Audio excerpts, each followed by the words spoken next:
చెప్పండి? అనాది కాలం నుంచి ఉన్నవాడు దేవుడే కదా. మరి ఆయనకు ముందు ఈ మతాలన్నీ దేవుడు సృష్టించలేదు కదా.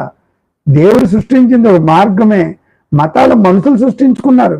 అది మొదటి క్వశ్చన్లో వచ్చిన మాట. అది మనుషులు సృష్టించుకునే మతము. దేవుడు ఏ మతాన్ని సృష్టించలేదు. ఇక క్రైస్తత్వంకి వస్తే క్రైస్తత్వము మార్గము, మతం కాదు.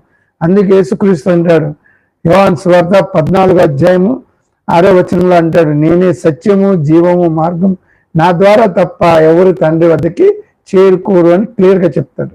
సో యేసుక్రీస్తు మతమైంది. ఈరోజు ఎవరైతే యేసుక్రీస్తుని వెంబడిస్తారో వాళ్ళు ఖచ్చితంగా పరలోకానికి వెళ్తారు.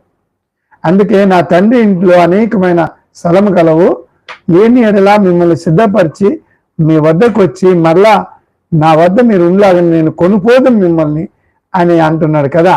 కాబట్టి పరలోకములో మన కోసమని దేవుడు